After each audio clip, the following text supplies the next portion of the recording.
Okay so आज हम लोग डिस्कस करेंगे ट्यूटोरियल 3 का रिमेनिंग पार्ट। हमने लास्ट टाइम इंडेक्स नोटेशन को डिस्कस किया था।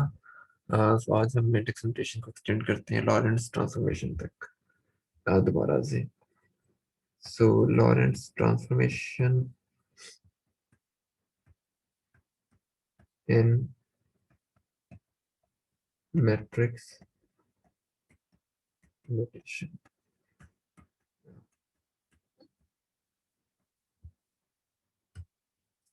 अगर हमारे पास कोई फ्रेम ऑफ रेफरेंस हो, सो लेट्स से कि बस ये दो फ्रेम ऑफ रेफरेंस है, इसको एस कह देते हैं और एक ये frame of reference S prime है।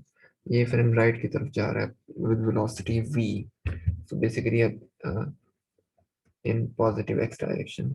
सो इस चीज को हम लोग नाम देते हैं बूस्ट का, कि ये पॉजिटिव एक्स एक्सिस की तरफ इसमें बूस्ट प्रोड्यूस हो रहे हैं। मैं बूस्ट को बहुत ज्यादा तफसील से डिस्कस तो यहाँ पर नहीं करूंगा,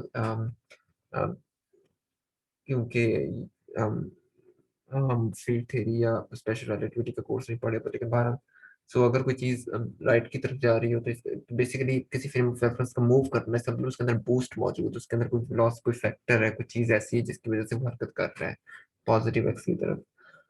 सो इस सूरत में इसमें जो बूस्ट है वो सिर्फ पॉजिटिव एक्स डायरेक्शन में है। और अगर इसके लिए हम लॉरेंस ट्रांसफॉर्मेशन मैट्रिक्स लिखना चाहें तो वो आपके पास बनेगा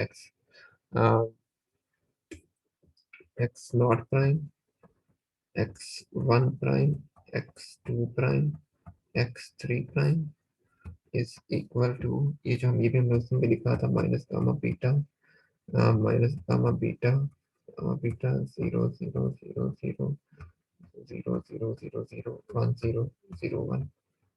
और यहाँ पर आपके पास x naught, x one, x two, X three. So ये आपके पास मैट्रिक्स है लॉरेंस ट्रांसफॉर्मेशन का। उस दिन हमें कंफ्यूज, अच्छा यहाँ पर एक डेफिनेशन हम ये यूज कर रहे हैं कि beta is equal to V over C के बराबर है। और आपके पास जो एक्स नॉट है इसको हम सी टी दे रहे हैं। सो अगर आप ये वैल्यूज यहाँ पर इंसर्ट करेंगे और देन इसकी इक्वेशंस लिखेंगे तो ये लॉरेंस ट्रांसफॉर्मेशन इक्वेशंस बन जाएंगी। सो आपने लास्ट टाइम भी ये बिल्कुल ठीक लिखा था, और लेकिन उससे हमें कन्फ्यूजन हो रही थी। सो वो कन्फ्यूजन इस वजह से हो रही थी कि मैं वहां पर एक्स नॉट को सिर्फ टी एज्यूम कर रहा था, तो मेरे पास सी के साथ और टी की इक्वेशन नहीं बनती थी। सो वो सिर्फ एक मिस्टेक हो रही थी वहां पर। अच्छा, यहाँ पर एक इंपॉर्टेंट चीज नोट करने वाली ये कि अगर आपके पास एक्स डायरेक्शन में बूस्ट हो रहा हो पॉजिटिव एक्स की तरफ, तो आप देख सकते हैं कि यहाँ पर कुछ जो नंबर्स हैं वो जीरो और नॉन जीरो हो रहे हैं। मसलन आपको यहाँ पर बहुत सारे जीरो नजर आ रहे होंगे। ट्राई क्या करिए किसी तरीके से मैं इसका पेन चेंज कर सकूं। सो ये ये ये नंबर आपको जीरो शो हो रहे हैं। यहाँ पर आपको यहाँ पर एक आपको एक आइडेंटिटी मैट्रिक्स शो हो रहा है, यहाँ पर आपको जीरो शो हो रहे हैं। सो ये होने भी चाहिए, क्योंकि अगर कोई सिस्टम सिर्फ पॉजिटिव एक्स की तरफ जा रहा है तो डेफिनेटली उसमें सिर्फ एक्स के रॉन्ग ही बूस्ट होगा और वाई और सी के कंपोनेंट्स अनइफेक्टेड रहेंगे, जो कि यहाँ से शो भी हो रहा है कि X two prime is equal to x two और X three prime is equal to X three. और जो पहली दो इक्वेशन आप देखें तो एक्स नॉट में एक्स नॉट और एक्स वन का कॉन्ट्रीब्यूशन मौजूद है। मतलब अगर मैं लिखना चाहूँ तो सो एक्स, चलिए हम लिख लेते हैं, आपको आसानी हो जाएगी देखने में। Minus gamma beta X one prime, minus gamma beta X naught plus gamma X one, x two prime is equal to x two, X three prime is equal to X. तो यहाँ पर आप देख सकते हैं कि इसमें सिर्फ और सिर्फ कंट्रीब्यूशन जो है वो एक्स नॉट और एक्स वन का है, इसमें नो एक्स नॉट। सो इसको कैसे करना चाहिए हमें, ओनली एक्स टू, क्योंकि बूस्ट सिर्फ एक्स की तरफ हो रहा है, वाई कॉम्पोनेंट को इफेक्ट नहीं कर रहा और जी कॉम्पोनेंट भी इसमें मौजूद नहीं है। सो सिमिलरली यहाँ पर भी आपके पास सिर्फ एक्स थ्री मौजूद है, तो इस सिचुएशन में तो इक्वेशन बिल्कुल ठीक है। लेकिन फर्ज करते हैं कि आपके पास एक ऐसा फ्रेम ऑफ रेफरेंस है जो तीनों डायरेक्शन से मूव कर रहे हैं, वो एक्स वाई और जी तीनों डायरेक्शन में मूव कर रहे हैं। सो आप कह रहे हैं कि क्यूब है आपके पास, so उस सूरत में उसके अंदर तीनों कंपोनेंट्स मौजूद हैं। उस सूरत में आपके पास ये कंपोनेंट जीरो नहीं होंगे। और अ, अ, तो इन हम assume तो डेफिनेटली तो नॉन जीरो कंपोनेंट्स होंगे और हम एज्यूम कर लेते हैं कि हम इनको कुछ वैल्यूज असाइन कर देते हैं। तो हम असल में हम एक जनरलाइज इक्वेशन लिखना चाह रहे हैं जो हर बूस्ट के लिए इक्वली वैलिड हो।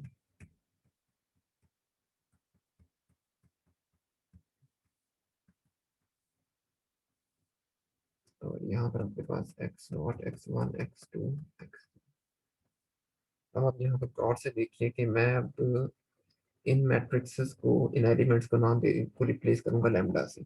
क्योंकि लैम्डा की पहली रो, ये पहली रो का पहला एलिमेंट है, तो मैं इसको जीरो और जीरो का नाम दे देता हूँ।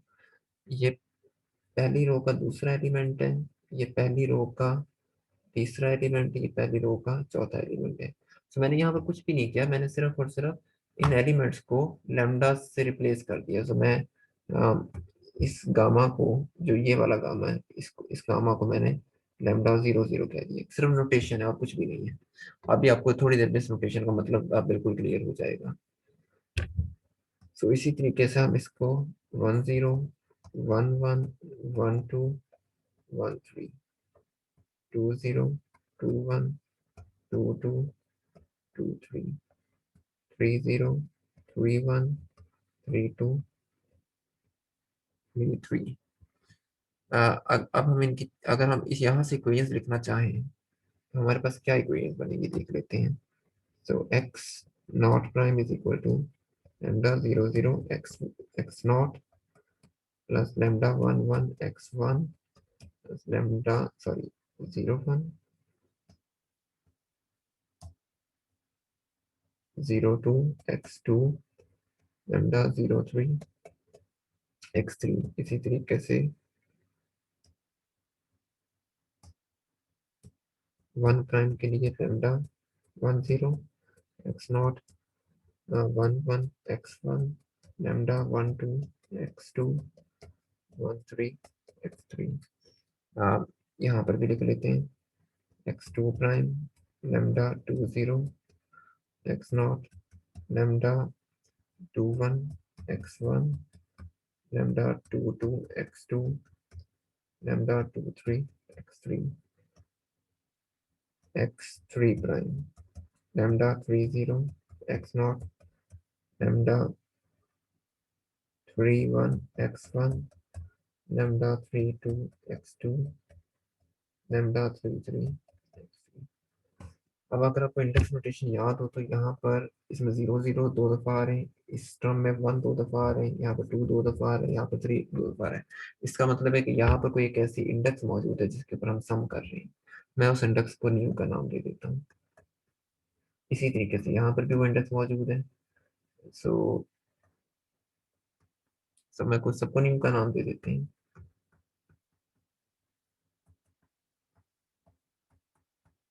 तो ये चीज बन गई मेरे पास। अच्छा, और अब हम देख सकते हैं कि अब आपके पास फ्री इंडेक्स बची है। यहाँ पर जीरो आ रहा है, यहाँ पर वन आ रहा है, इसमें टू है, इसमें थ्री है। सो अगर मैं इसे एक और बहुत कॉम्प्लेक्टिफाइड नोटेशन में लिख दूं, x prime mu lambda mu nu x nu. So अब हमने असल में किया कि हमने एक बहुत ही खूबसूरत इक्वेशन बना ली है कि आपकी पूरी की पूरी लॉरेंस ट्रांसफॉर्मेशन इक्वेशन इस एक इक्वेशन के जरिए हम डिस्क्राइब कर सकते हैं। और यहाँ पर म्यू और म्यू की value zero one two three. आप इस इक्वेशन को ओपन करें, अब वापस ये चारों इक्वेशन यहाँ से बना सकते हैं। सो इसमें आप देख सकते हैं कि ये जो इक्वेशन मैंने लिखी है ये असल में लिखी है कॉन्ट्रावेरिएंट फॉर्म में।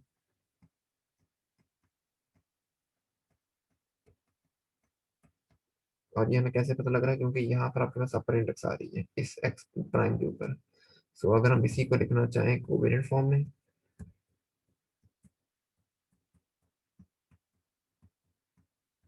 तो हमें यहाँ पर एक्स प्राइम म्यू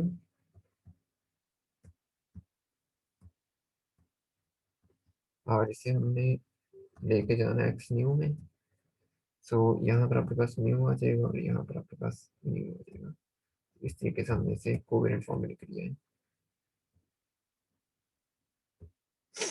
अच्छा, और अगर आप थोड़ी सी मेहनत करें तो थोड़ा सा ध्यान लगाएं तो आप यहाँ से एक और पॉइंट पे इन्फर कर सकते हैं कि जो यहाँ पर आपके पास लेमडा म्यू न्यू और लेमडा न्यू म्यू है, ये दोनों एक दूसरे के ट्रांसपोज होते हैं।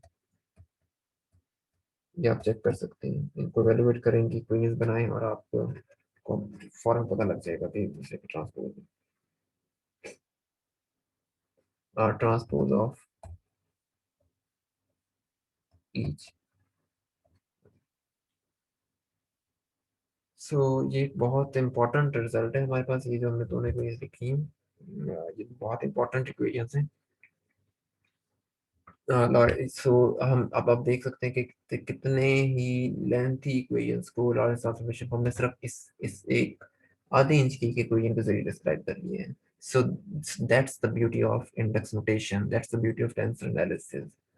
एक दफा आपकी ग्रिप हो जाए तो आपको ये चीजें खुद बहुत आसान लगेंगी और आपको इतने से बहुत ज्यादा मजा आएगा करके चीजें करते हुए।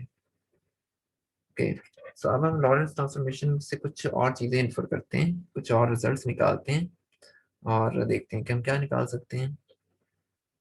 तो सबसे पहले हम यहाँ पर एक नई क्वांटिटी डिफाइन करते हैं। डिफाइन क्रोनिकल डेल्टा, हम लोगों ने लास्ट लेक्चर में भी डिफाइन किया था, दोबारा कर देते हैं।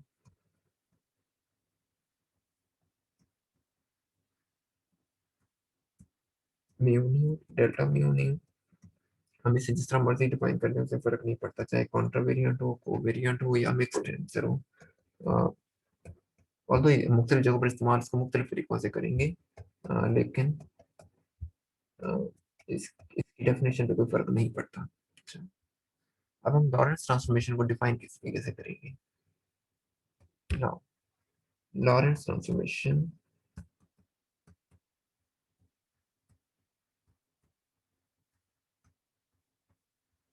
lambda is now to be defined as x prime mu, x prime mu is equal to x mu, x mu। अब ये देखें कि इस यहाँ पर हम क्या ना क्या चाह रहे हैं। यहाँ पर मैंने एक क्वांटिटी लिखी है, सो उस क्वांटिटी को मैं कह रहा हूँ x, वही कॉल नाम देते हैं x, x alpha, x alpha कह रहा हूँ।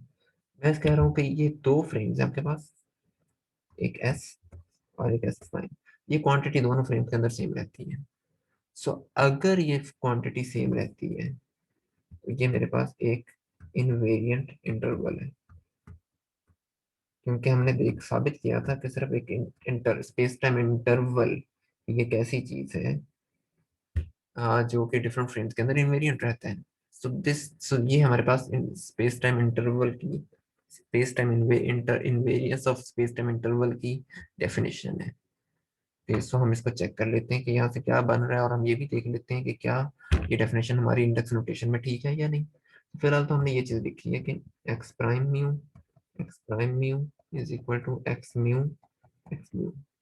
इसको अगर मैं ओपन करूं तो इस बात का मतलब ये बन रहा है कि x zero prime, ex prime zero plus ex prime one plus ex prime to plus X three prime, x prime 3 is equal to x naught plus x1 plus x2 plus x3। आप यकीनन इस चीज को इस तरीके से भी check कर सकते हैं और यहाँ पर हर एक लॉरेंट इसकी ट्रांसफॉर्मेशन इंसर्ट करके देखें, जो भी इसकी लॉरेंस ट्रांसफॉर्मेशन इक्वेशन से वैल्यूज आती हैं x, वो सारी इंसर्ट करें यहाँ पर, और एक्स नॉट प्राइम में एक्स वन प्राइम इनकी वो इक्वेशन लिखें लॉरेंस ट्रांसफॉर्मेशन इक्वेशन की, आपकी left hand side right hand side के बराबर आ जाएगी। तो इस तरीके से आप चेक कर सकते हैं, लेकिन ये बहुत एक लंबा काम हो जाएगा और हम इसको एक शॉर्टकट तरीके से करते हैं, जिससे ये मेरा ख्याल है कि सिर्फ 3 से 4 स्टेप में हो जाना चाहिए। सो लेट्स सी कि वो क्या तरीके हैं। हमने क्लेम ये किया है, वी आर सेइंग कि X mu is equal to X prime mu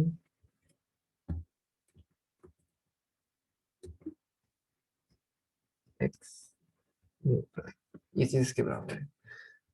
अब हम करते ये है कि ये हमें पता है टेंसर्स है और हम इनको ट्रांसफॉर्म कर सकते हैं, इनको हम एक्स म्यू की फॉर्म में लिख सकते हैं, हम म्यू प्राइम को म्यू की फॉर्म में लिख सकते हैं। उसके लिए हमें ट्रांसफॉर्मेशन लॉज लगाने पड़ेंगे और ये ट्रांसफॉर्मेशन लॉज ये हैं जो हमने ऊपर डिफाइन किए हैं। सो ये इक्वेशन नंबर, इसको मैं कह देता हूँ इक्वेशन नंबर 1 इक्वल टू, हम इनको इस्तेमाल करेंगे। अच्छा, इनको जब हम इस्तेमाल करते हैं तो यहाँ पर लिख देते हैं। सो ये चीज़ आपके पास बन गई लैम्डा। अब पहले मुझे डिसाइड करना पड़ेगा कि मैंने ये जो कॉन्ट्रावेरिएंट म्यू है इसको किस में कन्वर्ट करना है। सो मैं क्लेम कहता हूँ कि मैंने इसको म्यू में लेके जाना है। तो यहाँ पर मेरे पास म्यू आ जाएगा और यहाँ पर म्यू आ जाएगा। इसी तरीके से मुझे पहले यहाँ पर डिफाइन करना पड़ेगा कि मैं इसको किस में लिखना चाह रहा हूँ। अब मैं इसको म्यू नहीं लिख सकता, अगर मैं म्यू लिखूंगा तो ये एक ही टर्म के अंदर, सॉरी मैं इसको न्यू नहीं लिख सकता। अगर मैं इसको न्यू लिखूंगा तो एक ही टर्म के अंदर न्यू 4 दफा आ जाएगा, और वो हमारे इंडेक्स नोटेशन के रूल्स के मुताबिक गलत बात है। सो मैं इसको नाम दे देता हूँ कि मैंने इसको ट्रांसफॉर्म करना है रो की फॉर्म में। सो यहाँ पर रो आएगा और यहाँ पर आपके पास न्यू आ जाएगा। सो अब हमारे पास चीज ये बन गई है कि लैम्डा न्यू एक्स न्यू। अब ये जब मैं, ये तो एक नंबर है सिर्फ, इस नंबर को मैं कहीं पर भी लिख सकता हूँ। मैं इसको यहाँ लिख देता हूँ और यहाँ पर मेरे पास आ गया एक्स रो। ओके, अब हम यहाँ पर एक बड़ी ही इंपॉर्टेंट चीज डिफाइन करने लगे हैं, और ये आप लोगों ने एज अ होमवर्क प्रॉब्लम आपको साइन करूंगा, आपने इस रिलेशन को चेक करना है। मैं ये कह रहा हूँ कि ये जो नंबर पूरा, ये दो लैम्डास आ रहे हैं मेरे पास, इनको मैं नाम दे देता हूँ डेल्टा न्यू रो का, क्योंकि ये म्यू और म्यू आपस में कॉन्टेक्ट हो जाएंगे तो बस म्यू और रो बचेंगे। तो इनको मैं नाम दे देता हूँ डेल्टा का। सो मैंने अब यहाँ पर चीज ये लिखी है कि lambda mu nu lambda mu rho is equal to delta mu rho. ये मेरी डेफिनेशन है, और ये बहुत इंपॉर्टेंट डेफिनेशन है, वेरी वेरी इंपॉर्टेंट थिंग। ये आगे हमारे बहुत काम आने वाली है। अब आपको क्रॉनिकल डेल्टा की डेफिनेशन पता है कि जब तक म्यू और रो बराबर नहीं होंगे तब तक ये पूरी इक्वेशन जीरो देगी। तो इसके नॉन जीरो होने के लिए म्यू और रो को बराबर होना पड़ेगा। अगर म्यू और रो बराबर हैं तो इसका मतलब है क्रॉनिकल डेल्टा 1 है, वरना इसकी वैल्यू जीरो है। तो हम यहाँ पर लगा देते हैं रो एक्स रो। सो आप देख सकते हैं, और ये तो सिर्फ एक डमी इंडेक्स है। आप you can also replace dummy index rho with mu on right hand side। So उससे क्या होगा, X nu is equal to X nu x nu. So equivalently ये जो रिलेशन हमने वो भी ऊपर लिखा है ये ठीक है। सो इट शोज के इंडेक्स नोटेशन के जरिए हम साबित कर सकते हैं कि जो क्वांटिटी आपने अभी लिखी है ये एक लॉरेंस इनवेरिएंट क्वांटिटी है। तो बेसिकली ये स्पेस टाइम इंटरवल को डिफाइन कर सकते हैं इंडेक्स नोटेशन के थ्रू भी। सो मैं यहाँ पर वेरी इंपॉर्टेंट लिख देता हूँ क्योंकि ये वाकई बहुत इंपॉर्टेंट रिजल्ट है। सो यहाँ तक हमारा, हमने लॉरेंस ट्रांसफॉर्मेशन को काफी डिस्कस कर लिया है। अब हम बस एक दो छोटी छोटी डेफिनेशंस लिखते हैं और देन इसको वाइंड अप करते हैं। सो अब हम स्केलर और वेक्टर्स को इंडेक्स नोटेशन की फॉर्म में डिफाइन कर लेते हैं। तो सबसे पहले स्केलर को डिफाइन करते हैं कि स्केलर्स क्या होते हैं। स्केलर, मैं इसकी पहले डेफिनेशन लिख देता हूँ। एक scalar a quantity that has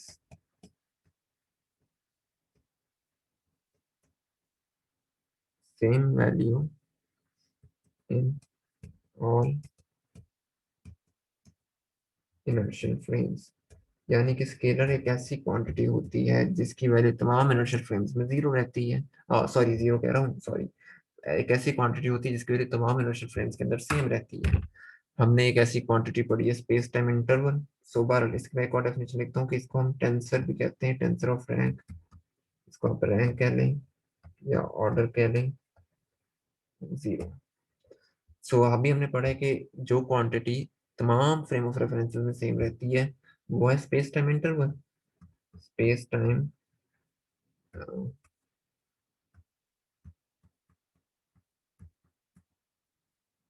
interval is a scalar quantity वो तमाम फ्रेम ऑफ रेफरेंसेस में इनवेरिएंट रहती है। अच्छा, हमने इस फ्रेम ऑफ रेफरेंसेस को डिफाइन किया था इवेंट्स के लिए। So delta square is equal to C square T square minus X square minus Y square minus square.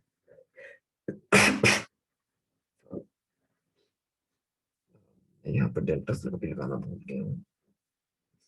हाँ, minus delta X square minus delta Y square minus delta C square. तो फिलहाल मैं आसानी के लिए यहाँ से डेल्टा से रिमूव कर देता हूँ।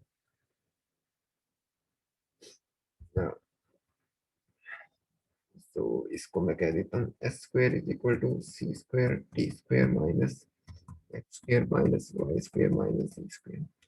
और आपको ये भी पता है कि इस क्वांटिटी को मैं लिख सकता हूँ, ये हम बार कई दफा साबित कर चुके हैं, प्राइम्स की फॉर्म में भी लिख सकता हूँ। इस बात का मतलब क्या हुआ कि S square is equal to S prime square. So ये एक इनवेरिएंट इंटरवल है।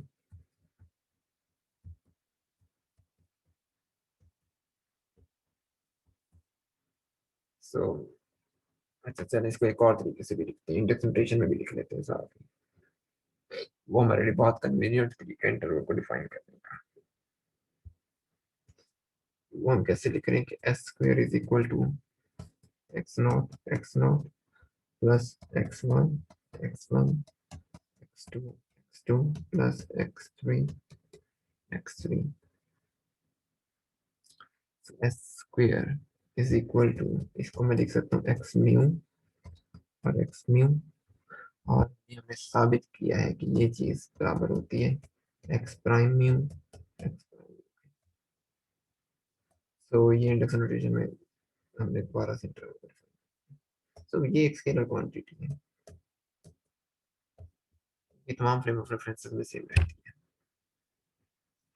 चलिए अब हम डिफाइन कर लेते हैं इसी तरह वेक्टर्स को। वेक्टर्स क्या होते हैं? वेक्टर्स की हमारे पास दो टाइप्स हैं। अब वो दो टाइप्स कौन सी हैं? कुछ को हम कहते हैं कॉन्ट्रावेरिएंट vectors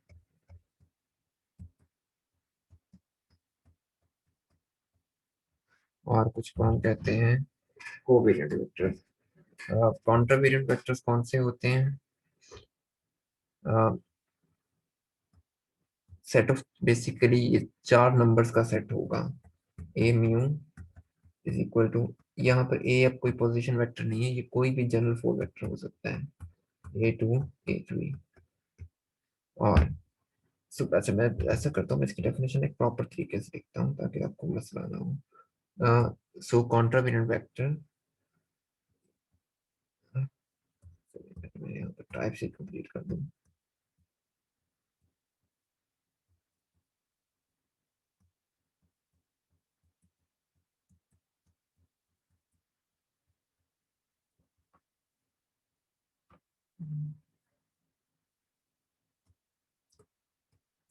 कॉन्ट्रावेरिएंट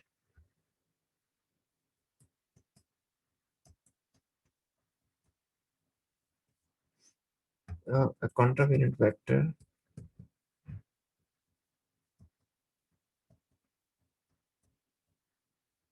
is a set of four numbers। कौन से नंबर्स? चार होंगे जिनकी पावर, जिन पे इंडेक्स हमने ऊपर लिखी हुई है, A0 A1 A2 A3 that transforms as,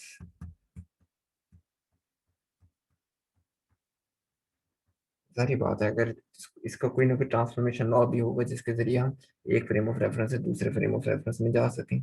और एक फ्रेम ऑफ रेफरेंस से दूसरे फ्रेम ऑफ रेफरेंस में जाने के लिए आपको लॉरेंस ट्रांसफॉर्मेशन की जरूरत पड़ती है। So, इसका जो ट्रांसफॉर्मेशन लॉ होता है, हम करना क्या चाह रहे हैं? हम जाना चाह रहे हैं ए म्यू से, सो लेट्स सपोज किसी, किसी एक, ये मेरे पास एक फ्रेम ऑफ रेफरेंस एस, इसमें मैं कहता हूँ कि मेरे पास वेक्टर ए म्यू, एक frame of reference S prime, इसमें वेक्टर ए म्यू। अब हमने ये सेम वेक्टर है, अब यहाँ से हमने ए न्यू से ए म्यू में कैसे जाना है, ये हमें लॉरेंस ट्रांसफॉर्मेशन बताएगी, जिसको मैं लैम्डा से डिनोट कर रहा हूँ।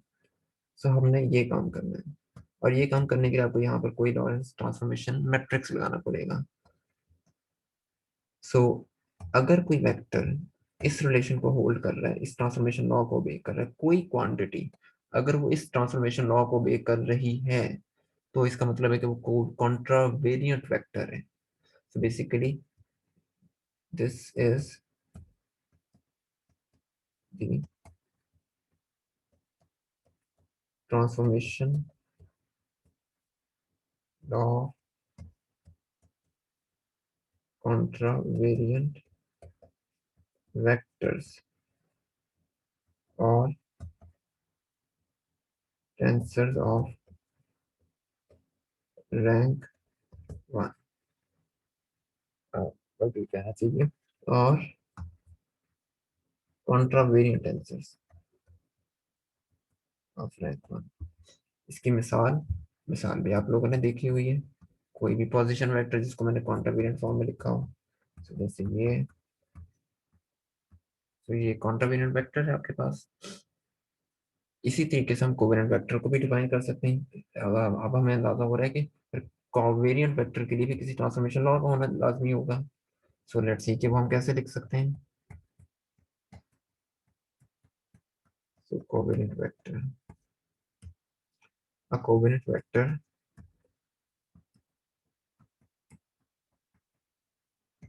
is a vector is a set of four numbers. वो नंबर्स कैसे डिफाइन करने, वो अपने लोअर इंडेक्स के साथ करने. A naught, A one, A two, A three, that transforms as.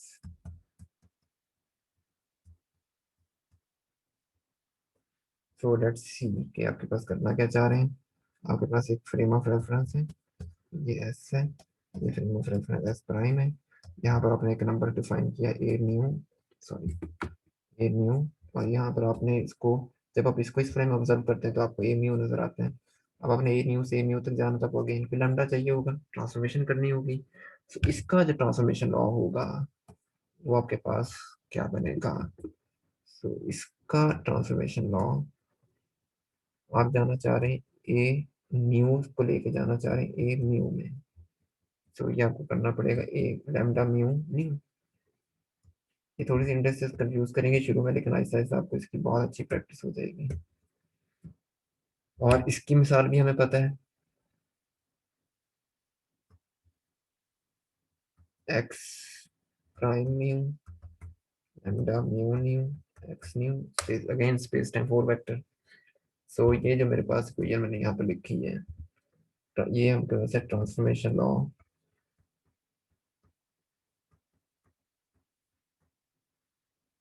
Of covariant vector और कोवेरिएंट टेंसर ऑफ रैंक 1. सो अब आपके पास जितने भी वेक्टर्स मौजूद हैं फिजिक्स में, जिनको आप वेलोसिटी कहते हैं, momentum, acceleration, force, electric field, magnetic field, etcetera etcetera, जितने भी मौजूद हैं, वो या तो कॉन्ट्रावेरिएंट होते हैं या कोवेरिएंट होते हैं. और वो इन्हीं दोनों लॉज में, इन्हीं दोनों ट्रांसफॉर्मेशन लॉज में से किसी एक को सेटिस्फाई करते होंगे. सो इसको, जिसको मैं यहाँ पर अब नाम दे रहा हूँ इक्वेशन नंबर 3 का, और जिसको मैं, और यहाँ पर इसको लिखा है इक्वेशन नंबर 4. सो वो यकीनन जितने भी वेक्टर जिनको आप कहते हैं वो इन्हीं दोनों में से किसी एक ट्रांसफॉर्मेशन लॉ को फॉलो कर रहे होंगे. और हम अपनी मर्जी से डिफाइन नहीं कर सकते. अब हमें ये देखना पड़ेगा कि वेलोसिटी जो होती है वो कॉन्ट्रावेरिएंट होती है या कोवेरिएंट होती है. डेफिनेटली हम वेलोसिटी को कॉन्ट्रावेरिएंट वेक्टर के तौर पर डिफाइन करते हैं, बट उसकी कुछ फंडामेंटल रीजन है कि हम ऐसा क्यों कर रहे हैं. कॉन्ट्रावेरिएंट और कोवेरिएंट वेक्टर्स में सिर्फ इंडिसेस का फर्क नहीं है, और ये ट्रांसफॉर्मेशन सिर्फ और सिर्फ इंडिसेस के ऑर्डर्स में डिफरेंट नहीं है, इनकी फिजिक्स भी डिफरेंट है, इनकी फिजिकल इंट्यूशन और इनकी लॉजिक्स भी डिफरेंट हैं. इनके so there are different reasons कि हम इनको ऐसे क्यों डिफाइन कर रहे हैं. सो और सो यही चीजें असल में डिफाइन करती हैं कि आपके पास डायरेक्शन है या नहीं है, मैग्नीट्यूड है या नहीं है. सो क्लासिकल मैकेनिक्स में हम जिसको डायरेक्शन और मैग्नीट्यूड का कॉन्सेप्ट लेते हैं, सो वो उस सेंस वहां पर ठीक है. लेकिन यहाँ पर आपके पास फिलहाल ऐसी कोई चीज नहीं है जिसको हम डायरेक्शन का नाम दे रही हो. सो यहाँ पर सिर्फ आपके पास एक टेंसर है जिसका रैंक 1 है, जिसका ऑर्डर 1 है और वो एक ट्रांसफॉर्मेशन लॉ को ओबे कर रहे हैं। सो लेट्स सपोज आपके पास कोई क्वांटिटी है जिसकी डायरेक्शन भी है, जिसकी मैग्नीट्यूड भी है, लेकिन वो इन इक्वेशन नंबर 3 और 4 में से किसी भी ट्रांसफॉर्मेशन लॉ को ओबे नहीं करती, तो इसका मतलब है कि वो वेक्टर नहीं हो सकती। So, so, so, so, so this is the definition of vector. This is the abstract definition of vector. This is the definition of vector in algebra. So इसी को हम प्रमोट करके उस तरह डायरेक्शन और मैग्नीट्यूड्स की फॉर्म में ले लेते हैं, और वो यहाँ से भी इजीली कैलकुलेशंस की जा सकती हैं। So that's it from this tutorial, और हम सैटरडे को लेक्चर स्टार्ट करते हैं शुट्स के सेकंड चैप्टर से। So it would be better कि अगर आप लोग सैटरडे की क्लास से पहले ये वीडियोस वगैरह दोनों देख लें, क्योंकि क्योंकि मैंने हम इन्हीं आइडियाज को इस्तेमाल करके हम वेक्टर्स को दोबारा से स्टडी करेंगे। सो सो सो अगर आप लोग देख लें तो आप लोगों को बहुत आसानी होगी, वरना you will probably struggle in Saturdays class. Okay, thank you.